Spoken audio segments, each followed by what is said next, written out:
इसके question answers भी कर लेते हैं। भाग 2 क्लास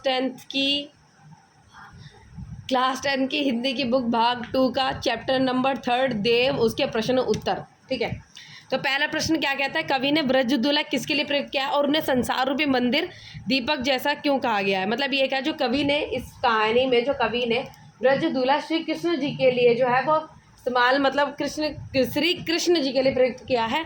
और उन्हें मतलब जो एक संसार है वो क्या है, संसार को एक मंदिर बताया गया और उसमें जो है श्री कृष्ण जी को एक दीपक के समान बताया गया जो जगमगाते रहते हैं। ठीक है, ये आंसर है भाई। इसका दूसरा क्वेश्चन तो इसमें क्या लिखा हुआ है, कुछ और है इसमें।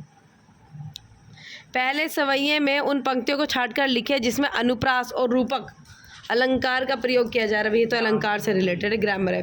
क्वेश्चन नंबर 3, पायनी नुपुर मंजू बजे कटी किंकिन के धुनी की मधुराई, सांवरे अंग लसे पटपीत हिये हल क्या कहते हैं हुलसे पनमाल सुहाई। तो इसमें क्या हुआ, उनके सुंदरता का वर्णन किया गया, जिसमें आपको बताया था उनके पाजेब का वर्णन किया गया है इसमें। ध्यान से इस लाइन को समझ लो, राधिका बात करने से तो ज़्यादा अच्छा होगा तुम्हारे लिए कि तुम कुछ सुन लो। समझ में आया। तो इसमें पायनी नुपुर बंजू बजे, तो इसमें बताया गया उनकी जो पायल है वो चल रहे हैं तो वो बज रही है, पाजेब उसमें से मधुर आवाज़ जो है वो आ रही है। और उनके जो कमरबंद जो बंदी हुई है तो उसमें से भी जब वो चल रहे हैं तो मधुर आवाज़ आ रही है। और जो पीले कलर के जो वस्त्र उन्होंने पहने हुए हैं और पीले कलर के वस्त्र पहने हुए और जो गले में उन्होंने फूलों की माला जो धारण की हुई है वो उनकी सुंदरता को और भी ज़्यादा बढ़ा रही है। ये इस लाइन का मतलब है। क्वेश्चन नंबर 4, दूसरे कविता के आधार पर स्पष्ट करेगी कि ऋतुराज बसंत के बाल रूप का वर्णन परंपरा वंशत जो है वो वर्णन से किस प्रकार भिन्न है। इन्होंने कहा कि जो वसंत ऋतु है उसको किसके रूप में बताया गया है, बाल रूप के बारे में, बालक की तरह उनको कहा जा रहा है। तो उन्होंने कहा कि जो बाल रूप का वर्णन है वो वसंत ऋतु जो एक्चुअली होती है वो किस प्रकार से भिन्न है। ठीक है, एक बसंत ऋतु को इस कहानी में बालक के रूप में बताया गया और एक्चुअली में जो बसंत का जो मौसम होता है वो दोनों किस तरीके से डिफरेंस है वो हमें इस क्वेश्चन में बताना। समझ में आ गया। ठीक है, तो कवि देव के ऋतुराज बसंत के बाल रूप का वर्णन परंपरागत वसंत रूप से इस प्रकार भिन्न है। यहाँ को मतलब यहाँ जो वसंत ऋतु है उसको नवजात शिशु के रूप में चरित्र किया गया है। इन्होंने क्या किया गया है कि जो बसंत ऋतु है इस कहानी में उनको एक नवजात शिशु के रूप में बताया गया कि एक नवजात बच्चा है, इस तरीके से उसका पूरा स्टार्टिंग से पालन पोषण किया जाता है, बुरी नज़रों से बचाया जाता है, उसकी बहुत ध्यान देख करी जाती है। लेकिन एक्चुअली में कैसे होता है, क्या एक्चुअली में तो हम नॉर्मली देखें तो ऐसा नहीं होता, लेकिन इसमें उसको बाल स्वरूप से बताया। तो हमें बताना है दोनों किस प्रकार से एक दूसरे से अलग कैसे है। तो इसमें एक बच्चे की तरह बताया गया है जिसमें उसको बताया गया कि एक नवजात शिशु है कि उसको स्टार्टिंग से पालना वगैरह किया जाता है, जैसे कि जिसे पेड़ डालियाँ पत्ते फूल वगैरह कलियाँ आदि अपनी संदिग्ध प्रदान करे उसे खिलौने का कार्य करना ही परंपरा से पृथक है। मतलब ये सब चीज़ें अलग अलग अपना काम कर रही है, जैसे खिलौने वगैरह देना किसी बच्चे को। और यहाँ नवजात वसंत राजा कामदेव की संतान है। और ये क्या कहा जा रहा है, किसकी संतान है, नवजात जो है बसंत राजा कामदेव की संतान के रूप में बताया जा रहा है। और पेड़ जिसका पालना है, जो पेड़ जिसका पालना है, और नव पल्लव जिसका बिछोना, जो पेड़ है वो पालने की बताया जा रहा है और जो नव पल्लव उसको बिछोना, जैसे पत्तियां वगैरह जो होती हैं उसको बिछोना, जो नई नई पत्तियां आई हैं उसको बिछोना बताया जा रहा है। और दूसरे कवियों ने वे के आगमन पर प्रकृति सौंदर्य चित्रण की अपेक्षा असलियत परंपरा को अपनाया है। मतलब ये बता रहा है कि किस तरीके से दोनों भिन्न है। तो हमने ये चीज़ समझ ली।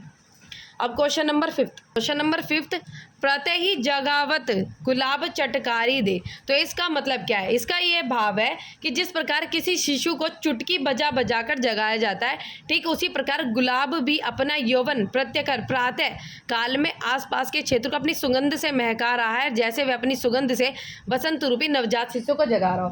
तो बसंत ऋतु का नवजात शिशु की तरह कहा जा रहा है। तो कहते हैं जैसे हम बच्चे को चुटकी बजा कर जगाते हैं, ऐसे तो नहीं मुँह पे थप्पड़ मारते हैं, नहीं ना, प्यार से जगाते हैं ना उसको।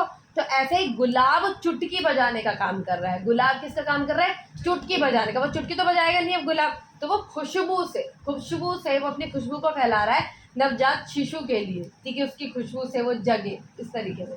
ठीक है, तो इसका क्वेश्चन नंबर 6, चांदनी रात की सुंदरता को कवि ने किन किन रूपों में देखा है। हमने बताया था चांदनी रात की सुंदरता को एक तो संगमरमर की से, ठीक है, दूध के जैसा देखा कि फर्श पे दूध फैला हुआ है। फिर हमने देखा तारों की साड़ी कुछ इस तरीके से हमने देखी हुई है, उसमें आज सितारों वाली राधिका जी के रूप में उनको बताया गया है, कितना सुंदर उनका रूप जो है वो प्रतिबिंब जो है लग रहा है, ठीक है।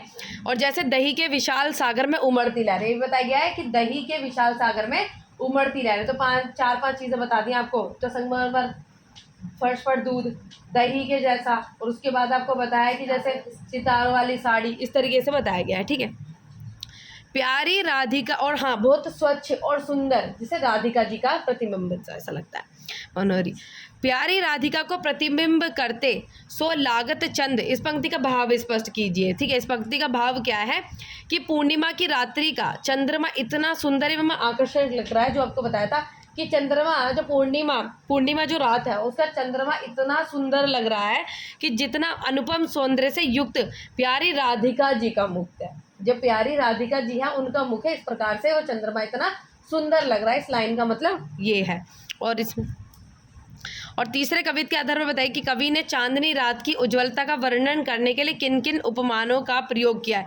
चांदनी रात का वर्णन करने के लिए भी आपको बताया था, मतलब वो शिला संगमरमर की बताया था, दही का विशाल सागर, वही चीज़ अभी क्वेश्चन एक्सप्लेन हो गया दोबारा से, वो दोबारा से रिपीट हो गया। दूध के झाग, मोतियों की आभा, आकाश का आईना और आकाश का पारदर्शी होना, और मल्लिका फूलों का परागण, ये सब चीज़ों से बताइए एग्जाम्पल वो बताने कि किन किन से चांदनी रात को वो किया गया है। बस ठीक है, कंप्लीट हो।